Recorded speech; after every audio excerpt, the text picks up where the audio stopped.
પેલા કરી હગું હગ પણ પછી જોતા ને અત્યારે જોઈને કરીને ફરી જોય.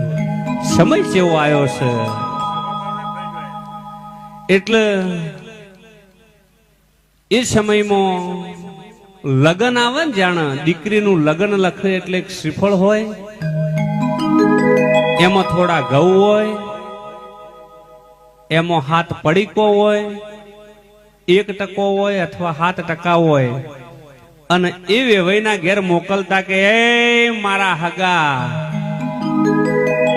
તારા ઘેર વેત ના હોય તો હું ઘઉં મોકલું છું ને ટકો મોકલું છું ને ગોળ મોય મેલું છું તે રાબ કરીને પાજે, પણ તારી આબરૂ નહીં જવા દઈએ અમે.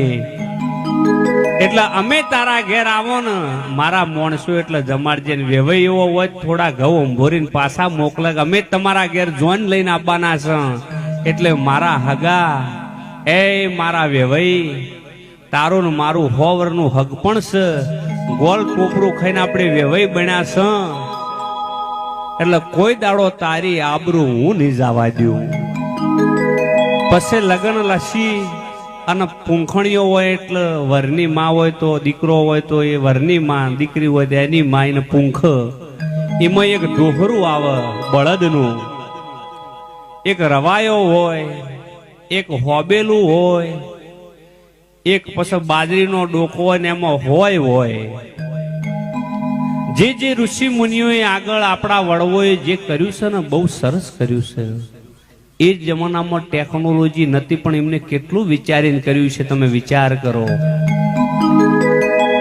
કોઈ માતા નહીં કહેતી કદી એક તમે ઉપવાસ કરજો, પણ તમને સરદારે મંદિર છે ને, તમે દેવ તો વગડે મોનો તો મનાય, પણ મંદિરે જો એટલે તમારા આત્માને એમ થાય કે હું મારી માતાએ આવ્યો, અને તમારો આત્મા રાજી થાય એના માટે મંદિર છે.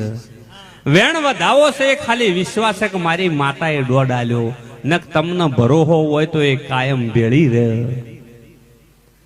એટલે એ પૂંખણીઓ હોય એટલે એ પૂંખણીઓ છે ને એમાં બહુ સમજવા લાયક છે.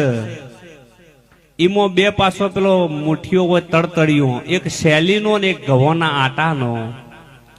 એટલે દીકરીને એની માં, એના પિયોર પક્ષ વાળો એવું કીધું કે બેટા, તને પૈણાઈને તારા હાહરે મોકલવાની છે. એટલે મારી દીકરી તારી હાહુ ખરાબ હશે ને તો જેમ હોયની અણી મારે ને એમ તને હેરાન કરશે, પણ તું અસલ મા બાપની ખોનદોન દીકરી હોય પાછી મત આવજે અને અમારી આબરૂ મત ગાઢજે. એના માટે હોયનું પૂંખણિયું હોય છે. પછી રવાયો એટલા માટે હોય છે કે જેમ શાહના